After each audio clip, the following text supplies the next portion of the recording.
என்னினிய உறவுகள் அனைவருக்குமே என்னுடைய வணக்கத்தை தெரிவித்துக் கொள்கிறேன். இன்றைக்கும் மூங்கிலாறு பகுதியில் குறிப்பிட்ட மக்கள் ஆர்ப்பாட்டத்தில் ஈடுபட்டிருக்கணும். அப்போ என்ன வாங்க அப்படின்னு சொல்லி இருந்துச்சு, நம்ம அந்த பதிவை எடுத்து போடுங்கன்னு சொல்லி இப்போ 4 இடத்துக்குள்ளவே ஒரு போராட்டத்தை செய்து போட்டு அப்படி அதோட முடிச்சுட்டு போயக்குள்ள அவைகளுக்கு எந்த ஒரு தீர்வும் கிடைக்கிறது இல்லை. பொதுவாக எல்லார் மத்தியிலையும் பார்க்கப்பட்டு ஒரு கோரிக்கைகள் முன்வைக்கக்குள்ள தான் அதுக்கான தீர்வுகள் வழங்கப்படுறதால என்ன கூப்பிடுவி நம்ம ஒரு சில உறவுகள் வாங்க கார்த்தி நீங்கள் இதற்கு பதிவு செய்து போடுங்கன்னு சொல்லி நான் பதிவு செய்து போடுறதுல பிரதான நோக்கம் பார்த்தீங்கன்னு சொன்னால் நீங்கள் இருக்கிறீங்க, நீங்கள் பகிர்வினூடாக ஒரு ஆதரவு வழங்கிக்கத்தான் அது மக்கள் மத்தியில் பலருக்கு போய் சேரும், அவர்களுக்கு ஒரு தீர்வு கிடைக்கும். நியாயமான கோரிக்கையை முன்வைத்து இந்த போராட்டத்தில் ஈடுபட்டிருக்கணும் அப்படின்னு சொல்லி நினைக்கிறேன். வாங்க மூங்கிலாறு பாடசாலைக்கு செல்லலாம். அங்கே பெற்றோர்கள் எதிர்நோக்கிற பிரச்சனை என்னத்துக்காக இந்த பெற்றோர்கள் ஆர்ப்பாட்டத்தில் ஈடுபட்டிருக்கணும் அப்படின்றத பார்ப்போம். இந்த வீடியோவை புதுசாக பார்க்குற உறவுகள் மறக்காமல் ஃபாலோ பண்ணிடுங்க. இந்த போராட்டத்துக்கு ஆதரவு கொடுக்க நினைக்கிற உறவுகள் கட்டாயமே கொடுங்க. இது ஒரு முக்கியமான விடயம். பகிர்வினூடாக உங்களோட ஆதரவை கொடுங்க. இவ்வளோ விஷயத்தை சும்மா தேவையில்லை அதெல்லாம் பகிர்றோம். இதனூடாக இப்போ ஒரு சமூக மாற்றம் ஏற்படும். கட்டாயம் இதை பகிர்ந்து உங்களோட ஆதரவை அழியுங்க. வாங்க வீடியோக்குள்ளே போகலாம்.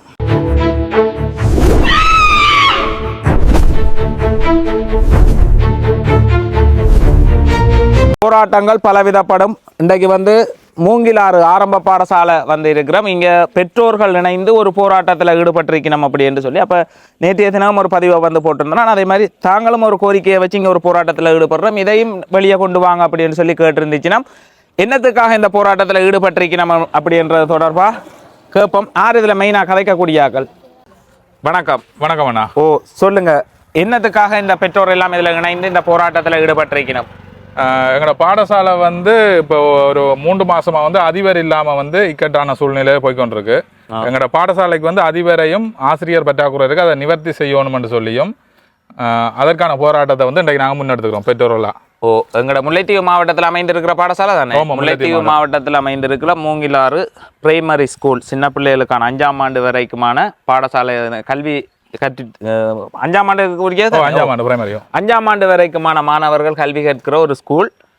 இங்க ஏற்கனவே நான் வந்திருந்தேன், ஒரு வளர்ச்சி பாதையில போய் கொண்டிருந்தது. என்ன இப்ப அதிபர் இல்லாததால என்ன பின்தங்கி போயிட்டு நினைக்கிறீங்க? முதலாவது அதிபர் இல்லாததால நல்லா போய், அதாவது ஒரு நல்ல ஒரு நிலையில போய்கொண்டிருந்த பாடசாலை திடீரென்று கீழே விழுந்துருச்சு. அதாவது படிப்பு இப்போ படிப்பு வீதம் சரிக்கு அரைவாசி 50% கீழே போயிட்டு மாணவர்களோட வரவுகள் இல்லை, எந்த ஒரு தலைமைத்துவம் இல்லாமல் எதையுமே கொண்டு நடத்த முடியாது. முதல்ல ஒரு ஒற்றுமையாக இயங்கி கொண்டிருந்தது. கொலசிப்பில் இருந்து பேரண்ட்ஸோட ஒற்றுமையும் இருந்தது. அதே மாதிரி அதிபரும், இந்த அதிபர் ஒரு 1 இயரோ 2 இயர்ஸுக்கு முதல் இங்கே நான் ஒரு கொலசிப்பில் பாஸ் ஆன பிள்ளைகளுக்கு பதிவு செய்தான். அப்போ அது ஒரு வளர்ச்சி பாதையை நோக்கி போய் கொண்டிருப்பதாக தெரிவிச்சிருந்தார். அப்போ இப்போ கோல் எடுக்க சொல்லியிருந்தார். ஒரு 3 மாதமாக அதிபர் இல்லை, அதால் பாடசாலையோட மாணவர்களோட படிப்பு, பாடசாலை நிர்வாகம் எல்லாமே பின்தங்கி போய் கொண்டிருக்குது. அதை நாங்கள் பல இடங்களில் கேட்டோம். இதுக்காக நீங்கள் எங்கெங்க எல்லாம் கேட்டோம். இதுக்காக எங்களோட அதிபரை மாற்ற போகிறாங்கன்னு சொன்ன உடனே சொல்லி ஒரு 2 நாள்லேயே நாங்கள் வலய கல்வி அலுவலகம் போய் பெற்றோர்கள் மற்றும் அபிவிருத்தி சங்கமாக போய் நாங்கள் அதிகாரபூர்வமாக ஒரு லெட்டர் ஒன்று கையளிச்சு நாங்கள் எங்களோட அதிபரை மாற்ற போகிறீங்க, இதுக்கான மாற்று அதிபரை உடனடியாக எங்களுக்கு தரணுமன்றதை நாங்கள் ஒரு கோரிக்கையாக முன் வச்சுனாங்க. அப்போ அதுக்காக கொஞ்சம் காலக்கெடு கேட்டவே, ஒரு குறிப்பிட்ட உடனே செய்யலாதானே. அப்போ அதுக்கான காலக்கெடுவை நாங்கள் கொடுத்துனாங்க. கொடுக்கறதுக்கு முதல்ல ஒரு விஷயம் அந்த முதல் சந்திப்புலேயே எங்களுக்கு, அதாவது வலய கல்வி பணிப்பாளருக்கு அடுத்த பதவி நிலையில் இருக்கிறவர் ஒரு வாக்கு கொடுத்தாரு. நீங்கள் போங்க, ஒரு 3 மாதம் 4 மாதம் நாங்களே தாக்கு பிடிச்சி வச்சிருப்போம், அதுக்கு பிறகு மாற்றுறதுக்கான ஏற்பாடுகளை நாங்கள் செய்கிறோம். அது வரைக்கும் நாங்களே ரிக்வஸ்ட் பண்ணி கேட்டாங்க, ஒரு வருஷமாச்சும் வச்சுக்கணும். ஏன்னா அரசாங்கத்தால் எல்லா பாடசாலையில் உள்ள அதிபர்களுக்கும் மாற்றம் நிகழ்றது, அந்த வரிசையில் அவருக்கு ஒரு மாற்றம், அவருக்கான ஒரு மாற்றம் வந்துருக்கு. அந்த வருஷ கால எல்லையில் வரும், அது வரும். ஆனால் எங்களோட அதிபருக்கான காலம் இன்னொரு வருஷம் போகணும்னா அவர் பணியாற்றல் அமைஞ்சு அதுக்கான ஒரு இது இருக்குது. அதை இவையல் முடிவெடுத்து செய்கிறேன்டா. எல்லாம் அவையலோட அழுத்தம் என்னன்றது எங்களுக்கு தெரியாது, அந்த இதுகளுக்கெல்லாம் நாங்கள் போக விரும்பல. ஆனால் அவையல் வச்சிருக்கலாம். அப்படி இல்லாத பட்சத்தில் எங்களோட இடத்துல அதிபரை மாற்ற போகிறோம்னா அவைகளுக்கு அதிகாரிகளுக்கு தெரியணும், இந்த பாடசாலைக்கு அதிபர் இல்லாமல் போகும்போது நல்ல ஒரு நிலையில் இருக்கிற பாடசாலை திருப்பி விழுந்துருமெண்டு. அதை கருத்தில் கொண்டு இவ்வளவு நாளுக்குள்ள அதுக்கான ஏற்பாடு ஒன்று செய்திருக்கணும். அப்போ முதல் கட்டமாக கொடுத்த வாக்க நிறைவேற்றலைன்னும் போது நான் ஃபோன் தொடர்படுத்து கேட்டேன், நான் இதுக்கான நிலை என்னன்ட்டு. தாங்கள் அதிபர்களுக்கான அந்த அவங்க கோல் பண்ணுவீங்க நம்ம இதில் அது 2 தடவை கொடுத்துருக்குறோம், இதுக்கான திருப்பி அதிபர் யாருமே இதுக்கு அப்ளை பண்ணலைன்னு சொல்லி கேட்டிருந்தவன். அப்போ தாங்கள் என்ன செய்கிறதுண்டு? அப்போ நாங்கள் சொன்னால் அதுக்குரிய பொறுப்பு கூட வேண்டியாக்கள் நாங்கள் இல்லை, பதவியில் இருக்கிற நீங்கள் தான் எங்களுக்கான பகுதியில் சொல்லணும் நீங்கள். அப்போ திருப்பியும் வலய கல்வி பண்பால் நேரடியாக என்னோட போனுக்கு தொடர்பு கொண்டு நாங்கள் 2 வாட்டி கோல் பண்ணியிருக்கிறோம், ஒருத்தரம் வரையில். 3வது வாட்டி கட்டாயத்தின் பேரில் யாராவது போடணும், அதற்கான ஏற்பாடுகளை செய்கிறோம். அப்போ நானும் அதுக்கு ஒரு காலக்கெடு கேட்டேன். ஒரு குறிப்பிட்ட காலக்கெடுவுக்கு அதை செய்யத்தான் வேணும் எங்களுக்குன்றது. அப்போ அது தங்கட கையில் இல்லை கொடுத்துருக்குறோம், இனி அவையில் பதில் வரணுமன்ற மாதிரி. அப்போ இதே சம்மந்தத்தில் நான் 2 வாட்டி லெட்டர் கொடுத்து நேரடியாக போய் பெற்றோர்களாக எல்லாரும் சேர்ந்து லெட்டர் கொடுத்துனாங்க. அதுக்கு ஒரு சரியான பதில் இல்லை. அடுத்த கட்டமாக இங்கே ஒரு ஆய்வுக்காக வட மாகாணத்தின் கல்வி அதிகாரிகள் வந்திருந்து அவைகளுக்கிட்டேயும் ஒரு லெட்டர் கொடுத்தேன் நான். இப்படி பள்ளிக்கூடம் இப்படி ஒரு பிரச்சனையில் போய்க்கொண்டிருக்குன்னு சொல்லி தெரிவிங்கன்னு சொல்லி அவன் இந்த மேல்மட்டத்துக்கு 3 மாத கால பகுதியாக நீங்கள் பல முயற்சிகளை வந்து எடுத்து வாரீங்க. பெற்றோர் நீங்கள் உணர்றீங்களா கல்வியில் பின்தங்கி இருக்கிற மாணவர்கள் உண்டு? ஓ, உண்மையிலேயே இப்போ வந்து தெரியும் உங்களுக்கு, இந்த வெக்கைக்கு வந்து எல்லாருமே வீட்டுக்குள்ளே கூடுதலாக இருக்கத்தான் விரும்புவாங்க. அப்படி இருந்தும் இதில் நிற்கலாது. இப்போ நேரமும் அவ்வளவு நேரம் இல்லை, 9:30 தான் இருக்கு. ஆனால் நெருப்பாக இருக்குது வெயில். அந்த நெருப்புக்குள்ளேயும் வந்தாக்கள் போயிட்டோமா. நானும் வர பிந்திட்டுது. அப்போ வந்தாக்கள் இங்கே ஏற்கனவே வந்து கதைச்சி எல்லாம் வெளிக்கிட்டோம். அப்போ நின்ற மக்களை வச்சுக்கொண்டு இந்த பதிவை வந்து செய்கிறேன். என்னென்னா இவர்கள் இந்த ஒரு மூங்கிலாறுன்னு சொல்லக்கூடிய இடத்துக்குள்ள வந்து செய்யணும். இதை வந்து வெளியே கொண்டு வரணும். அதிகாரிகள் மட்டத்தில் விஷயம் வந்தால் தான் அதுக்கு ஒரு தீர்வு வந்து கிடைக்கும். அப்போ அதிபர் இல்லாமல் இவர் 150 பிள்ளைகள் வந்து பின்தங்கி போய் கொண்டிருக்கணும் அப்படின்றதுக்காக பெற்றோர் வந்து போராட்டத்தில் ஈடுபட்டிருக்கணும். உண்மையிலேயே ஒரு நியாயமான கோரிக்கை. பிள்ளைகளோட கல்விதான் முக்கியமானது. இப்போ அதுக்காக அவையிலும் தங்களோட நேரத்தை ஒதுக்கி வந்திருக்கணும். வேணும் இந்த இவர் ஒவ்வொரு கோரிக்கைகளையும் அப்படியே கட்டமாக ஓட விட்டு எடுத்திருந்தீங்கன்னு சொன்னால் நல்லா இருக்கும். 6வது உங்களோட பிரச்சனையை கதைக்க விரும்புகிறீங்களா? பாடசாலையில் வந்து என்னென்னு சொன்னால் 4 பெண்ணாசிரியர்கள் மாத்திரம்தான் இருக்கணும். 5 வகுப்பு இருக்குது. அப்போ ஆசிரியர்களும் பற்றாக்குறையான பிரச்சனையாக இருக்குது. இது ஒரு வளர்ந்து வர்ற ஒரு பாடசாலை. அப்போ இந்த உண்மையாக ஆரம்ப கல்வின்றது உங்களுக்கு எல்லாருக்கும் தெரியும், ஒரு முக்கியமான ஒரு கல்வி. அப்போ அந்த கல்வியை ஒழுங்கான ஒரு முறையில் கொண்டு செல்லாட்டா அந்த பிள்ளைகள் என்னென்னா அடுத்த கட்ட கல்வி நடவடிக்கைக்கு போகிறது. அப்போ உண்மையாகவே இதை வந்து நாங்கள் வலய கல்வி அலுவலகம் உடனடியாக இதுக்கு ஒரு தீர்வை வந்து இந்த பாடசாலைக்கு வழங்க வேண்டும் என்று சொல்லி நாங்கள் பெற்றோர்கள் சார்பில் கேட்டுக்கொள்கிறோம். கட்டாயம் NPP அரசாங்கம் இதுக்கு ஒரு முக்கியத்துவம் கொடுத்து செயல்பட்டு கொண்டிருக்கிறது. இப்போ நிர்வாகங்கள் எல்லா இடத்துலையும் வந்து பார்க்கல முதல் இருந்த ஆட்சிகளை விட இப்போ பல மடங்கு மாற்றம் ஏற்பட்டிருக்கு. ஒரு விஷயத்துக்கு ஒரு மக்கள் போனால் ரெஸ்பான்ஸ் கொடுக்குற விதங்கள் வந்து கூடுதலாக மாற்றம் அடைஞ்சிருக்கு. அதே மாதிரி இதுக்கும் உடனடியாக நடவடிக்கை எடுப்பினம் அப்படின்னு சொல்லி நம்புகிறேன். இவன் 5ஆம் ஆண்டுக்குள்ள உட்பட்ட மாணவர்கள் அவர்கள் ஆரம்ப கல்வி முக்கியமானது. அங்கே ஒரு சிதைவு ஏற்படுமா இருந்தால் அங்கே வளர்ச்சி இருக்காது. அதை தான் நம்ம மெயினாக வந்து சொல்லியிருந்தா. ஆசிரியர்களும் இல்லை. இப்போ 3ஆம் ஆண்டுக்கு எல்லாம் தர 3 மாணவர்களுக்கு இதுவரையான கல்வி நடவடிக்கையை இன்னும் செயற்பாட்டுக்கு இன்னும் வேற இல்லை. அதுக்கு இந்த வருஷத்துக்குரிய செயற்பாடும் எதுவுமே நடக்கல. எக்ஸாம் டைம்ல பிள்ளைகளுக்கும் இல்லை, அதுகள் பள்ளிக்கூடமே மாறதும் இல்லை. இங்கே வந்து விளையாடத்தான் போகுதுகள், வீட்டை நின்று அதைத்தான் செய்யல. அவையிட்ட நாங்கள் கேட்டு எத்தனையோ தடவை மெனத்தாக்கல்களும் செய்து அதுக்கேற்ற நடவடிக்கையும் எங்களுக்கு இதுவரையிலும் இன்னும் தெரியலையாவே. 6ஆம் தேதி எக்ஸாம்னு சொல்கிறேன் நம்ம, ஆனால் டீச்சராக்கள் இல்லை. ஒரு பிள்ளைய கல்வி நடவடிக்கைக்கு எதுவுமே இல்லை. பிள்ளைகளை பள்ளிக்கூடத்துக்கு அனுப்பினோட பிள்ளைகள் முழுக்க ரோட்டில் நின்று விளையாடுறேன். அதுக்கு ஒரு பாதுகாப்பு டீச்சர் மாதிரி இருக்கணும். அவை தங்கட வகுப்பு பிள்ளைகளை பார்ப்பினுமா இவையில பார்ப்பினுமா, அதுக்கு ஒரு நடவடிக்கை எடுக்கத்தானே வேணும். பிள்ளைகள பாதுகாப்பு மற்றது வந்து பிள்ளைகள சந்தோஷமே ஒரு விளையாட்டு போட்டி தான். தொடர்ந்து படிப்பிச்சு கொண்டு போய்க்கல ஒரு சின்ன ஒரு சப்போர்ட் வந்து அதுக்கு வந்து எங்களோட பள்ளிக்கூடத்தில் முடிவில்லை. ஒரு தலைமத்துவம் இல்லாதபடியாக நாங்கள் அந்த விளையாட்டு போட்டியை கூட நாங்கள் கட் பண்ணிட்டோம். பழகி எல்லாம் கிஃப்ட்டுகள் எல்லாம் வேண்டி எல்லாம் அதாவது இல்லை மெய்வல்லனர் போட்டி இங்கே நடக்கல இங்கே ரெண்டா நடத்துறதுக்கான ஏற்பாடுகள் செய்த நாங்கள் அதிபர் இல்லை. முதலாவது பிரச்சனை அதிபர் இல்லை. சரியான திட்டமிட்டு இதை கொண்டு வந்தால் எல்லா வளங்களும் இருக்கும். அப்போ நாங்கள் அதற்கான ஒரு சில ஏற்பாடுகளை செய்து கொண்டு வந்த நாங்கள் கடைசியில் வந்து அதை நடத்துறதுக்கான வளம் எங்கள்கிட்ட இல்லை, வளங்களும் இல்லை, அதிபர் இல்லை அதை முன்னெடுத்து நடத்துறதுக்கு. தெரிவித்த நேரம் அவர் சொன்ன கதை பிள்ளைகளுக்கு விளையாட்டு போட்டி அவசியம் இல்லைன்னு சொன்னவர். நேரடியாக போய் சொன்ன இடத்துல அவர் சொன்ன கதை எங்களுக்கு நாங்கள் அங்கே விளையாடி போய் சொன்ன நேரமும் அவர் சொன்னார் பிள்ளைகளுக்கு விளையாட்டு போட்டி அவசியம் இல்லைன்னு சொன்னவர். கட்டாயம் அவசியம் இல்லைன்னு சொன்னவர். கட்டாயம் அவசியம் இல்லைன்னு சொல்லி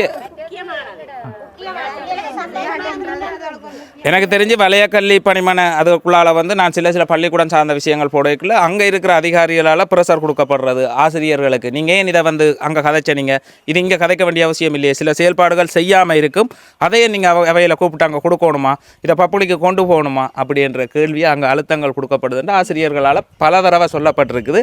எனக்கு தெரியும் அதுக்குள்ளே உள்ள அதிகாரிகள் தாங்களே எதுவும் வேலை திட்டம் செய்யாட்டி அதை வந்து வெளியே பெரிய அளவில் இதுவாக விட மாட்டினோம். இதெல்லாம் சரியாக இருக்கிற மாதிரியே காட்டிக்கொள்ளுவேன். இதுவரைக்கும் என்னென்றால் 2 வாட்டி வந்து நான் வலய கல்வி பணிமனை போயிருக்கிறேன்.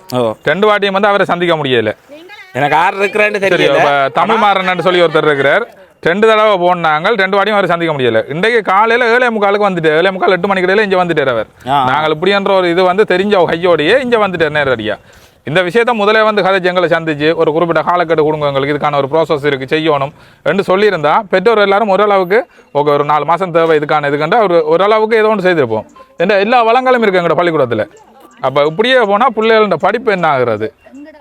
எங்களோட பாடசாலை வந்து ஆரம்பிக்கப்பட்ட காலத்திலேருந்து தேசிய ரீதியாகவும் நாங்கள் பல சாதனைகளை படைத்த மாணவர்களாக இங்கே இருக்கிறோம். மற்றது பேரண்ட்ஸும் வந்து நல்ல கட்டிக்கார் எல்லாரும் வந்து எல்லாம் எங்களோட பாடசாலையை ஒத்துழைப்பு கூட.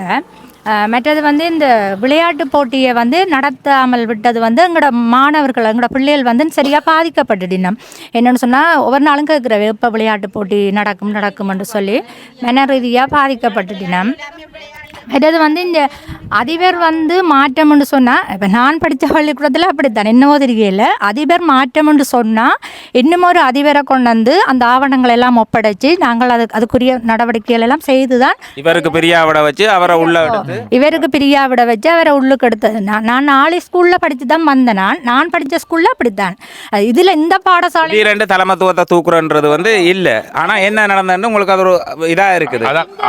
இந்த பாடசாலையில் மூங்கிலாறு ஆரம்ப பாடசாலையில் தான் எங்களுக்கு ஒரு அதிபரை தராமல் இன்னும் ஒரு அதிபரை மாற்றம் செய்து எங்களோட அதிபரை மாற்றம் செய்து எங்களோட பாடசாலைக்கு ஒரு அதிபரை தராமல் 3 மாத காலப்பதியாக இங்கே தான் நான் பார்த்தேன். நான் புதுசாக அது என்னென்னு எங்களுக்கு தெரியல. மற்றது வந்து நாங்கள் அதிபர் இங்கே விடாமல் நாங்கள் பாடசாலைக்கு மாணவர்களை அனுப்ப மாட்டோம். ஏனென்று சொன்னால் சட்ட ரீதியாக தெரியும் ஒரு பாடசாலை படிக்கிற மாணவர்கள் வீட்டில் நிற்கக்கூடாதுண்டு. அதே சட்டம் படித்தாக்களுக்கு தெரியும் ஒரு அதிபரை ஒரு பாடசாலைக்கு விடாமல் அந்த அதிபரை மாற்றம் செய்யக்கூடாதுன்றதும் தெரியும். அப்போ இதை பார்க்குறவே இதுக்கான தகவல்களை எங்களுக்கு சொல்லுவினேன். கட்டாயம். அப்போ பெற்றோரை வந்து தங்களோட பிள்ளைகளுக்கு இல்லமைமல்னுணர் போட்டி அந்த நடக்காமல் அதால் வந்து அவர்களுக்கு மனத்தாக்கம் ஏற்பட்டிருப்பதாக வந்து தெரியப்படுது. இப்போ எங்களுக்கு பெரிய விஷயம் இல்லை, ஆனால் குழந்தைகளுக்கு வந்து அது ஒரு பெரிய விஷயம். அவர் சொல்கிறது வந்து சரியான விஷயம். கோரிக்கை என்னென்னா உடனடியாக வந்து பாடசாலைக்கு வந்து அதிபரை நியமிக்கணும். அதே மாதிரி வெற்றிடமாக இருக்கிற ஆசிரியர்களை நியமிக்கணும். இதுக்கு வந்து நாங்கள் வலய கல்வி பணிமனைக்கு போய் திரிஞ்சு எங்களால் இயலாது. அடுத்த கட்டமாக நாங்கள் வடமாகாண கல்வி பணிப்பாளரை கேட்டுக்கொள்கிறோம். உடனடியாக இதுக்கான தீர்வை வந்து எங்களுக்கு தரணும். வடமாகாண கல்வி பணிப்பாளர் நினைச்சா இதை வந்து செய்யலாம், உடனே செய்யலாம், அவையில் செய்யலாம். என்ற பதவியில் இருக்கிற அவையில் தான் யார் அடுத்த கட்டத்துக்கு நியமிக்கணுமா இல்லையான்றதை முடிவெடுக்கணும். நாங்கள் முடிவெடுக்க முடியாது அந்த முடிவுகளை. அந்த வேலையில் அவையில் செய்யணும். செய்திச்சினமெண்டா இப்போ இருக்கிற அரசாங்கத்தை சொல்கிறாங்க ஒரு பிரச்சனைன்னா அதுக்கான தீர்வு என்னவோ உடனே காணுங்கன்றாங்க. ஆனால் இங்கே இருக்கிற அதிகாரிகள் அதை காண்ற மாதிரி எங்களுக்கு தெரியும். உங்களுக்கு ஆரம்ப பிரச்சனை அதிபர் இல்லை, அது கடந்து ஆசிரியர் பிரச்சனை. அடுத்தது ஆங்கில பாடத்துக்கும் கிறிஸ்தவ பாடத்துக்கும் ஆசிரியர் இல்லை. இங்கே ஆங்கிலம் என்ற அறிவு பெறக்கூடிய மாதிரி இல்லை கொடுக்க. ரைட். இப்போ டீச்சர் இல்லை. எங்கட பிள்ளைகளை இப்போ நாங்கள் 1 மாதத்துக்கிட்டவா பள்ளிக்கூடம் விடாம தான் வீட்டில் வச்சிருக்கிறோம். ஏன்னு சொன்னால் பிள்ளைகள் இங்கே வந்து விளையாடி கொண்டு தானே இருக்குதுகள். அதைத்தானே வீட்டில் நின்று செய்யுது பிள்ளை. அதுக்காக நாங்கள் விடையில எங்களுக்கு கட்டாயம் டீச்சர் வேணும். இந்த 3ஆம் ஆண்டு பிள்ளைகளுக்கு கட்டாயம் டீச்சர் போட்டே ஆகணும். நாங்கள் சொன்னாங்க டீச்சராக இல்லை பிரின்சிபல் இல்லைன்ற கட்டத்தில் பிள்ளைகளை விட மாட்டோம். விடாமல் வேறு ஸ்கூலுக்கு தான் சேர்ப்போம்னா கொண்டு விடுங்கன்னு சொல்கிறார் அவர் அப்படி விடுங்கன்னு சொல்றேன். பொறுப்பற்ற பேச்சு அவர் அப்படி சொல்லணும்ன்ற அவசியம் இல்லை தானே. இதுக்கான தீர்வு தானே அவர் தரலாமே தவிர நீங்க எங்கேயாவது கொண்டு விடுங்கன்னு சொல்லக்கூடாதானே. அவர் அதை விட நாங்க ரெக்கார்டிங் எடுக்க வேண்டாம்ன்றவங்களை வீடுகளுக்கு போய் பிள்ளைகளை பள்ளிக்கூடங்களுக்கு விடுங்கன்னு சொல்றேன். எனக்கு தெரியல, அவற்றை முகமும் தெரியாது. ஆனால் இவர்கள் ஒரு போராட்டத்தில் ஈடுபடினோம். இதுக்குள்ளே 2 பேர் 4 பேரும் 4 போட்டையும் தூக்கி போட்டு அவைய வீட்டுக்கு போயிடுவாங்க. இங்கே என்ன நடந்தேன்டே தெரியாது. அதுக்காக ஒரு சப்போர்ட் கொடுக்குற விதமாக தான் நாங்கள் இப்படியான இதுகளுக்கு வந்து நிற்கிறது. என்னென்னா இது வெளிமட்டத்துக்கு தெரிய வரைக்கும் ஒரு 4 பேருக்கு இப்படி தீர்வு இல்லாமல் இருக்குன்றக்குள்ளே தான் அதிகாரத்தில் இருக்கிறவர்களுக்கு அதை பற்றி ஒரு யோசனை வரும். இல்லாட்டி 4 பேர் இங்கே போட் பிடிச்சவையாம் அதை என்ன வெளியே தெரியாதானே என்று சொல்லி போட்டு நார்மலாக தாங்க செய்கிறத செய்து கொண்டு போவாங்க. உண்மையிலேயே அவையோட தேவைகளை வந்து பூர்த்தி செய்யுங்க. பாடசாலைகளை முக்கியத்துவம் கொடுத்து அதை இன்னும் டெவலப் பண்ணுங்க. இப்போ இருக்கிற அரசாங்கம் நல்ல ஒரு அரசாங்கம், அதை செய்யும் அப்படின்னு சொல்லி நம்புகிறேன். அதுக்கு கீழே அதிகாரத்தில் இருக்கிற ஒரு சிலர் பிளவுறதால அதை ஒட்டுமொத்த அரசாங்கத்தையும் போய் சாரக்கூடாது. ஆனால் எனக்கு தெரிஞ்சு முதல் இருந்த கவர்மெண்ட்டை விட இப்போ இருக்கிற கவர்மெண்ட்டில் போலீஸ் நிர்வாகத்தில் சரி இல்லை வேறு ஏஜிஓபிஸாக இருந்தாலும் சரி வேறு இடங்களாக இருந்தாலும் சரி அந்த நிர்வாக மாற்றத்தை எங்களால் உணர முடியுது. சில போனோன்னு ரெஸ்பான்ஸ் பண்ணுறது என்னென்னு கேட்குறது. அந்த ஹாஸ்பிட்டலாக இருந்தாலும் சரி ஒரு பெர்சன்டேஜில் வந்து பார்த்தா ஒரு 60% முன்னேற்றம் இருக்குது. இன்னும் 40 முன்னேற இருக்குது. அது கீழே உள்ள அந்த வேலையில் இருக்கிற விடுறப்புல அவையோட கோரிக்கை நிறைவேற்றப்படணும். வேறு ஏதாவது சொல்ல நினைக்கிறீங்களா?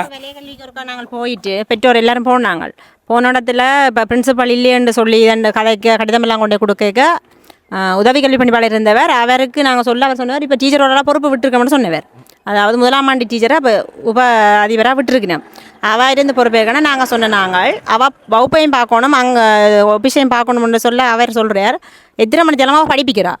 ரைட். இவர கதை என்னத்தை வந்து சொல்ல வரணும்னா, 1ஆம் ஆண்டு பிள்ளையை கவனிக்கிற ஒரு டீச்சர் பெற்றோர் பிள்ளையை பார்க்குற மாதிரி மிக கவனமாக அவர்களோட கையாண்டு பார்க்க வேண்டிய ஒரு ஆசிரியரை தூக்கி பிரின்சிபலாக போட்டால் அந்த பிரின்சிபலாக அவள் அந்த கடமையை கவனிப்பாவா இல்லை இதை கவனிப்பாவா? அவர் கேட்குறாரு அவள் எத்தனை மணி தேலம் படிப்பா, மேக்ஸிமம் எவ்வளோ நேரம் படிப்பா, 7:30 4 மணி மட்டும் படிப்பா, இல்லை ஒரு 3 மணி தேலம் படிப்பிச்சுட்டா அவள் அது அல்ல என்ன ஆஃபீஸ் வேலை பார்க்கலாதான்னு கேட்டவருங்களை.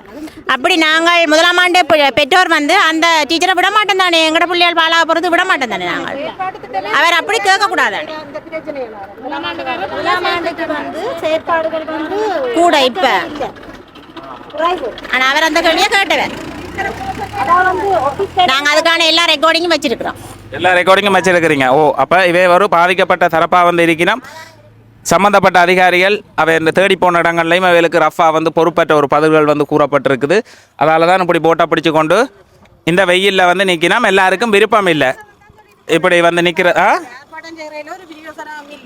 நீங்கள் போங்க, டிப்பாட்டிட்டு போய் பிள்ளைகளை பள்ளிக்கூடம் அனுப்ப கொண்டுட்டு போறேன். அப்ப இது ஒரு வெள்ளனை வந்து அதான் சொல்லிட்டு போறேன். பணிப்பாளர் இப்ப வந்து தமிழ்மாறன் சார் வந்து விடி 8 மணிக்கு வந்து சொல்லிட்டு போறாரு இந்த கதையை.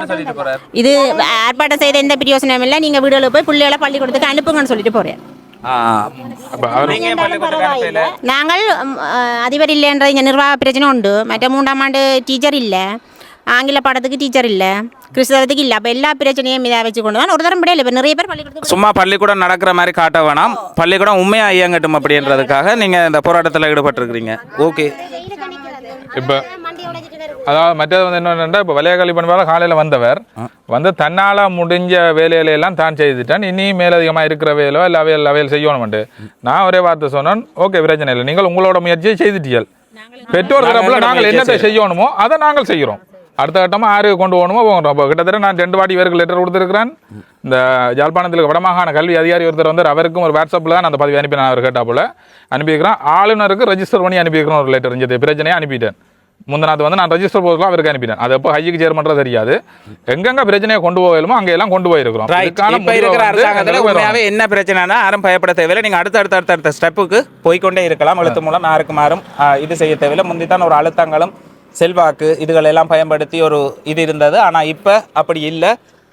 கட்டாயம் சம்மந்தப்பட்ட அதிகாரிகள் அவர்களுக்கு ஒரு நல்ல தீர்வை வந்து வழங்குங்க. இந்த பள்ளிக்கூடம் இப்போ எனக்கு தெரிஞ்சு ஒரு 2 வருஷத்துக்கு முதல் வரைக்கும் ஒரு முன்னேற்ற பாதையில் சென்று கொண்டிருந்தது. அவ்வளோ பெற்றோரும் அதில் வந்து கலந்து கொண்டிருந்தவை. எங்களோட பள்ளிக்கூடம் ஒரு வேறு லெவலுக்கு போகுது, இந்த அதிபர் முன்னேற்றி கொண்டு போகிறார் அப்படின்னு சொல்லி கொண்டிருந்தவை. இப்போ திடீரென்று இவர்களுக்கு இப்படி ஒரு பிரச்சனை வந்து ஏற்பட்டிருக்குது. கட்டாயம் அதுக்காக தான் இவ்வளோ பெற்றோரும் ஒருங்கிணைந்து இருக்கினோம். ஏற்கனவே நிறைய பேர் வந்து போயிட்டினம். வெயில் கூடுதலாக இருந்தும் இந்த போராட்டத்தில் கலந்து கொள்ளினோம். கட்டாயம் சம்மந்தப்பட்ட அதிகாரிகள் இதுக்கு நடவடிக்கை எடுத்து அவர்களுக்கு ஒரு நல்ல தீர்வை வந்து வழங்கணும். தீர்வு வந்தால் சொல்லுங்கள் உங்களுக்கு. கண்டிப்பாக நாங்கள் இதுக்கான தீர்வு வந்துச்சுன்னா உங்களுக்கு எடுத்து சொல்கிறோம். திருப்பியும் கூப்பிடுறோம் உங்களை. வாங்க, நல்ல விஷயமா நடந்திருக்குன்னு சொல்லி அது நடந்ததுக்கண்டு எங்களுக்கு கரெக்டாக திருப்பியும் வலியுறுத்துறோம். வடக்கு மாகாண கல்வி பணிப்பாளர் வந்து இதுக்கான தீர்வை வந்து உடனடியாக எங்களுக்கு வழங்கணும். அதை வந்து நாங்கள் வலியுறுத்துகிறோம். பெற்றோர் சார்பாகவும் பாடசாலை அபிவிருத்தி சங்க சமூகம் சார்பாகவும் இதை வந்து வலியுறுத்துகிறோம் நாங்கள். இதை வீடியோ பார்க்குற உறவுகள் இவர்களுக்கு ஒரு ஆதரவு வந்து வழங்கணுமெண்டா பகிர்வினூடாக உங்களோட ஆதரவை வந்து வழங்குங்க. நன்றி. சரியா? ஓகே.